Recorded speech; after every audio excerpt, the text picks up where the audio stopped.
back to 100 pounds of locks. I think we're on video 18 now, so sorry about that, I just moved my chair. Got some more fun locks. To the left, again, was the locks I still have yet to do. We're getting pretty slim on those, and then we've got, to the right was locks that we've done, so if any of those interest you and you haven't seen any of them, check them out. But we'll get started with the 100 pounds locks. I've got kind of a where are they now video, but it's more like a cry for help because I'm having a lot of trouble with a couple of these locks. So I'm hoping I can get some help from some of you guys. I'm going to post also on key picking. I've scoured the internet and all that stuff, but we'll get to that later. Let's look through these 10 locks for today. Starting off with this little Reese, little warded pot belly padlock. Probably a luggage lock or something like that, but nothing written on it. Doesn't look like. 2 on the top, but other than that, just a little Reese pot belly padlock. Very, very nice. Next we got this fancy lock. It looks like it might be an eagle, a little tiny eagle, because it says Terryville, Connecticut on the bottom. I know Eagle's made there, and it says USA, and then I can't make out right above it what it says because it was rubbed off. But the key for it says NL Co. And then Rockford, probably Illinois or something. Rockford, NL Co. Rockford. So I don't know if that's National Lock Co. I'm trying to think if they're made in Rockford or not. But anyway, a little tiny luggage lock, or even like a little diary lock, or a jewelry box lock or something like that. But that's that one. Excuse me. Next we got an Eagle, another Eagle US set. It's got the number, let's see here, it's got number 545 on the top of it. Shackles blocking the light there. But nothing else written on it other than the US set Eagle. And no key came with this one. Solid brass body. And part of a chain, but no design on it. So I don't know, it's probably, since it's a government lock, they just ran them through real quick, and they probably locked up old foot lockers, or who knows what, maybe a gate or something like that. That's the US set Eagle. Got another Yale Junior. I know we talked about Yale Juniors in the last video a little bit, but this is a different body style. But I have a few like this. I have, I think, a black one, and maybe a red one, I can't remember. But in a couple videos back, I've had a few of these, but this one's in pretty good shape. Doesn't look like it was used that much. Obviously, it's really rusty, and kind of beat up. But as far as, you know, being how old it is, it's in pretty good shape, I guess I should say. So that's another one of these Yale Junior warded padlocks. Excuse me.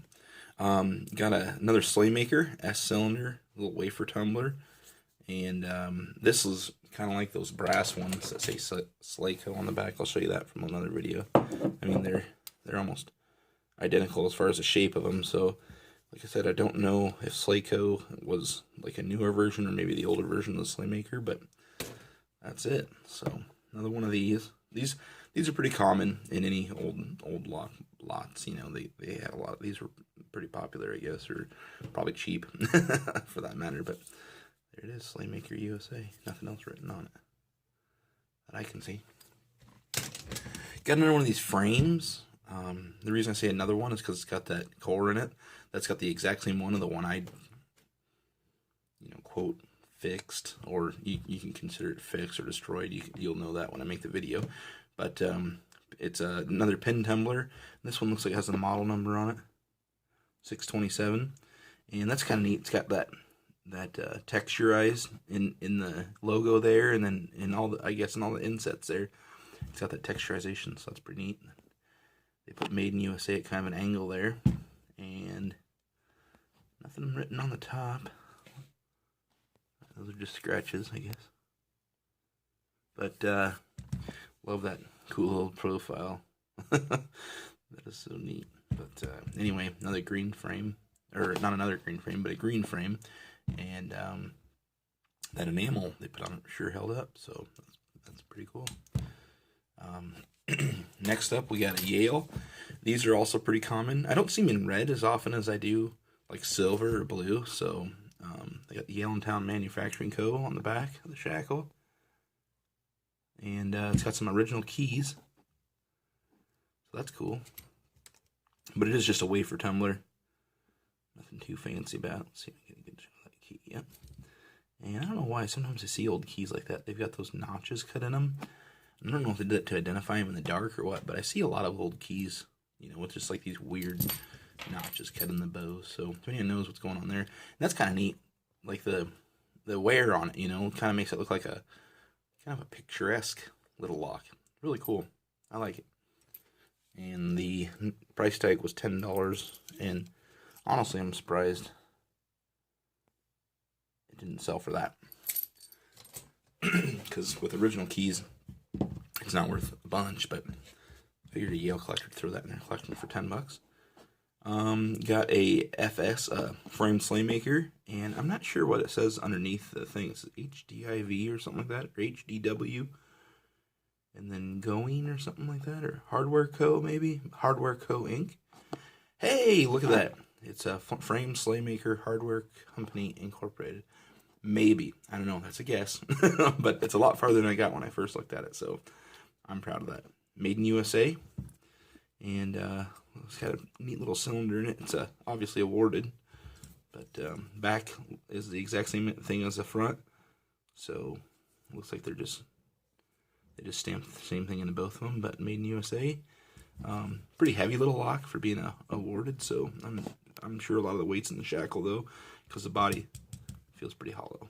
So anyway, that's that guy. Frame Slymaker Hardware Company Inc. Made in USA.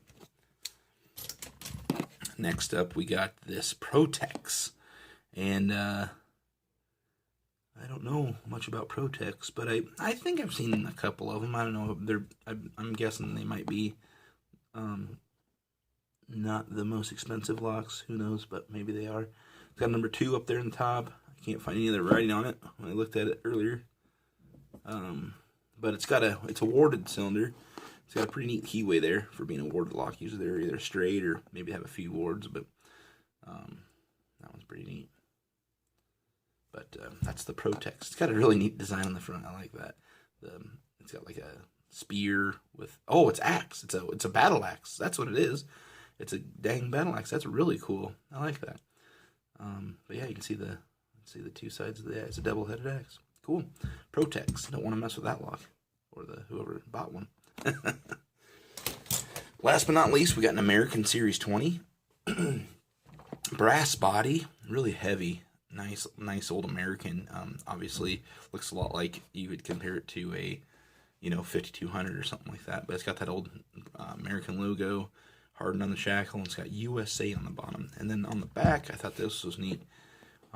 It was made for a company, MSH Movers Supply House Inc. And I don't know if these were like a giveaway they did for advertising, or if they locked up their trailers. If it was a moving company, they probably locked up their trailers to protect their customers' belongings or whatever. But it's got a 1-800 number there. So I don't know if they're in business. I haven't called it. I wouldn't call it if I were you, but if you want to, go ahead. But anyway, it's a Series 20. It's an old pin, or it's a newer pin tumbler lock. I can't remember what the YFL stands for. I'll put it in the comments once I find that out, like I did in the last video for that tubular American. But anyway, that's the American Series 20, and just a neat old lock. So okay, so that is actually, it might be newer because it's got this hole up here. I know they put the drainage hole up there more recently, and they're saying that was a security flaw on them.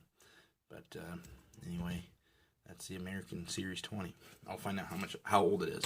Now it's time for cries for help from the lock butcher shop, from the depths of the lock butcher shop. Okay, I've got these 3 padlocks. And you could see, or 4, I'm sorry. You could see I was really on a roll with combination locks. I was popping Americans. I was popping, let's see here, Americans, master locks, all that kind of stuff. But I've hit some roadblocks, and I just want to show you what I'm up against here. This Steen lock, I want to get the combo for it before I send it off to a buddy of mine. And just kind of playing around with it, and I looked at the patent, and it's got like a rocker arm between here and here. Then it's obviously got a pawl that goes into the gates of the lock. Now the only question I have, and basically I can't shim it. I've tried shimming it. This side doesn't have a locking pawl in it. This side has the locking pawl, and it's pretty dug into the shackle. So they built it so it doesn't have anywhere else to go unless all the gates are lined up, and it can recess into the gates of the dials, or excuse me, of the wheels. So like I said, I'm having a lot of trouble getting this open. The only thing I need to know, what I did was I stuck a probe down here. I don't know how well you can see that, but I don't know if it's from prying on it. I don't know if, from someone trying to get it off a gate or something like that, or someone trying to open it, sticking a screwdriver in there. But there's a little hole. There's a little hole right here. I was pointing to the camera like you could see that. There's a little hole right here. I was able to stick a probe down in there and find the gates and the wheels. The only problem is I don't know how this lock works. I've seen the patent. I've seen the inside of it. The patent only describes the combination as being right, left, right. Now,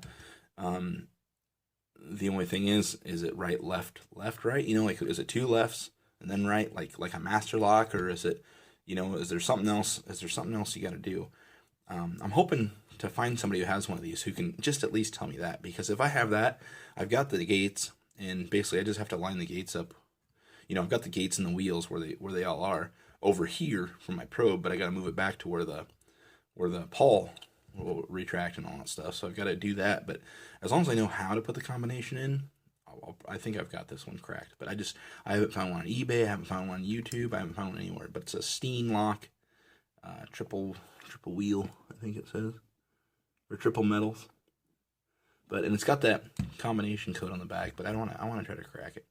But anyway, if anyone knows anything about this, please comment or shoot me a message on Google Plus, or if you got my email me, whatever.